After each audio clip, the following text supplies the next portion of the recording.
and welcome to another episode of Why Was It Great? Now today's a little different because I actually don't have the golf club that I'm going to talk about. I have a modern version of it, but I'll get to that in a second. But if you're watching this video, I can almost guarantee that you've either held one of these, seen one of these, played it before, still play it, or maybe experienced it in a knockoff golf club. And that is the Ping Eye2, specifically the wedge design. And why is it so popular now? Still, carrying forward, we see all types of their design attributes in modern wedges, like the Callaway PM grind or the TaylorMade high toe. Why does this design continue to carry forward? Well, it's because the engineers at Ping and the designers at Ping had this brilliant idea with the sole. So I don't, like I said, I don't have the original version, but what I do have is the most modern version of it, and that is the Glide 2.0 ES for iSole. So let me explain.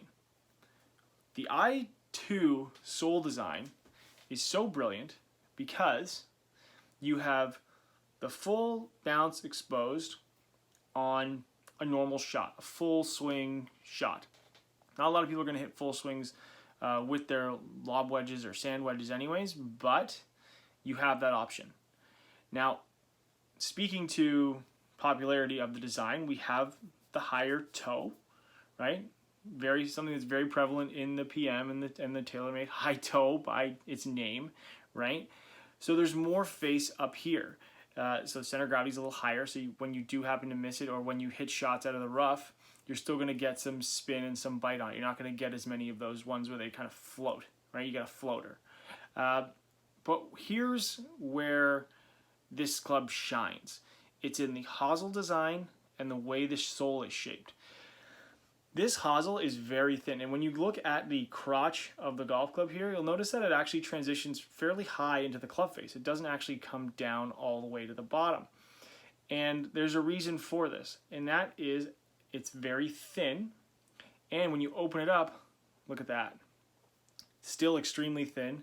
Now, there's almost no bounce. There's very little sole here, but you have all this exposed sole out on the toe, out underneath the further end of the golf club, which means when the club is traveling in this direction, you'll see that that's actually delayed further back. So the club's going to enter the sand, enter the ground. It's going to get in there, and then all of a sudden, all this bounce is going to kick in, and poof, right? Hopefully, the golf ball gets out of the sand. And that's why this thing is so brilliant, is because they figured out a way to create bounce, keep it on the sole of the golf club, so when you open it, you can still get it into the ground, into the rough, or into the sand, but it's got a lot of bounce where you need it when you open it up. And also it has this like lovely little concave on the sole here, so it just gives that extra little additional bounce, not really measured bounce, but effective bounce when you open up the club face. As I said, people are very familiar with the PM grind and the high toe from TaylorMade, but there's one club that actually did this as well before them, from a company that doesn't make golf clubs anymore, and this wedge got a lot of hate, a lot of like, oh, that's ugly, that's stupid, probably because it was the company that made it, but it's brilliant, and that is, the toe sweep. Remember this thing? This has been modified a little bit. It was more, I had one of these, played it for a long time, I still kept it because I loved the design of it, and because it's very similar to an i2. You have this really, really wide sole, right? Again, it's very odd looking. You see it on a shelf, you've probably never seen a wedge that looks like that before, but the guys at Nike knew what they were doing, and now they're at Artisan, and they're making great stuff. But just like with the i2, here's what happens. Full shot, you get the bounce. Now you can see it's obviously already very thin there. Open that club face up, boom. Heel, very little bounce, and it moves back. So as you're going into the ground, into the sand, it's going to enter very easily.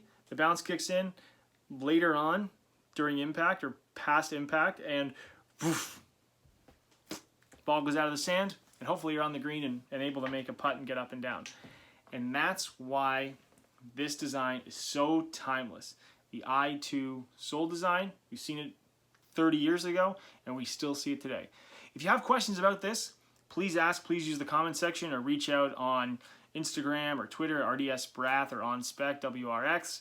I answer there just because I'm always on. I'm happy to answer questions. If you have a club that you're curious about and you still see one, or you stumble across something, you're like, man, why is this still like really good? Ask. I'll be happy to hopefully be able to explain it to you. And again, I appreciate everyone watching. If you have these questions, just reach out. Always happy to answer them. Hit the subscribe button. And as always, thanks for watching.